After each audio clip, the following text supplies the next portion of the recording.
Hello everyone, আসসালামু আলাইকুম। কেমন আছেন সবাই? এই তো আমি আল্লাহর রহমতে আপনাদের দোয়ায় ভালোবাসায় মোটামুটি ভালো আছি।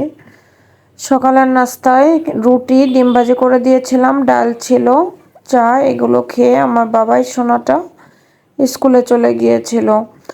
তারপর ওর আবদার ছিল একটা কাপ পুডিং করে দেওয়ার। এখন কাপ পুডিং করে দেওয়ার জন্য একটা কাপ পুডিং বানানোর জন্য আমি এক্সট্রা একটা টাইম এখানে নষ্ট করব।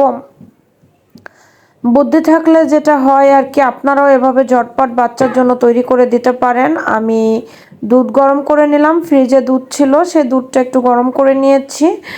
এর ভিতরে একটা ডিম, 1 চামচ চিনি দিয়েছি। চিনিটা আপনারা আপনাদের পরিমাণ মতো দিতে পারেন। চিনি এখানে 1 চামচ পরিমাণ দিয়েছি। যারা একটু মিষ্টি বেশি খাবেন তারা মিষ্টির পরিমাণটা একটু বাড়িয়ে দিবেন।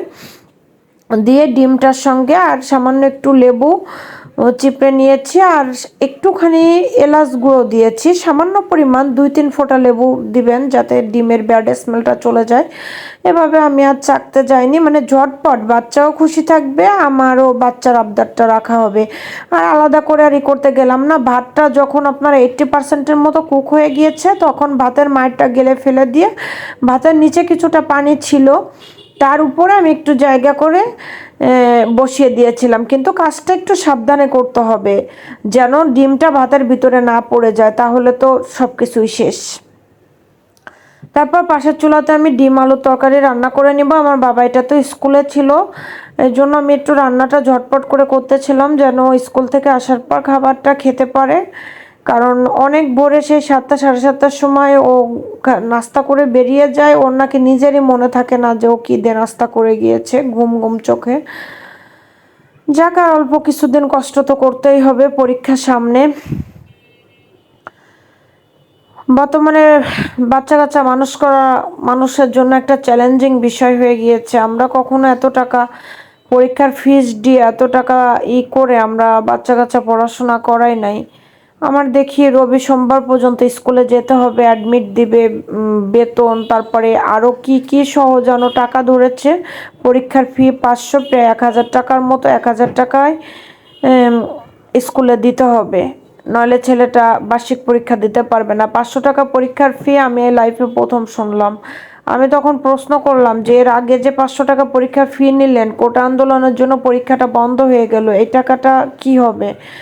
তখন সেটা নিয়ে কোনো কথা বলার কোনো নাই। এটা হচ্ছে টিচাররা জানুয়ারিতে পিকনিক করতে যাবে, তো বাংলাদেশে এমন এমন স্কুল আছে টিচাররা পিকনিক করার জন্য একদিন স্কুলও বন্ধ রাখতে পারে তাদের নিজেদের ক্ষমতায়।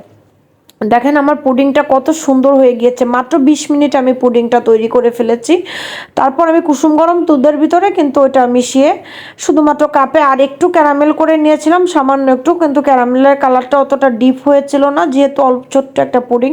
আমার ছেলেও খুশি, আমিও খুশি। আমার এই যে দুপুরে ডিমের তরকারি হয়ে গিয়েছিল, অনেক বেশি মজা হয়েছিল। এই যে এখন আমি একটা চাকুর সাহায্যে, আমার পুডিংটা একটু সাইড থেকে ভেঙে গিয়েছিল, আমি উঠিয়ে নিলাম। পরে সন্ধ্যার নাস্তায় ওকে আমি মালটা কেটে বিস্কিট দিয়ে আর পুডিংটা দিয়ে ওকে খেতে দিয়েছিলাম। সেখান থেকে 1টা না 11টা পর্যন্ত পড়াশোনা। খুব প্রেশারে আছি, প্রেশারে যতই এবার থাকা হোক না কেন, আমার পরীক্ষা, পড়াশোনা হবে আগামী বছর, বই খাতা সব কিছু চেঞ্জ হয়ে গিয়েছে। এখন এবছর সৃজনশীল না থাকলেও সৃজনশীলের মতোই পরীক্ষা পদ্ধতিটা। যাই হোক, আগামী বছর থেকে ইনশাল্লাহ সব কিছু আবার ঠিক হয়ে যাবে। দোয়া করবেন সবাই, সুস্থ থাকবেন, ভালো থাকবেন আমার জন্য।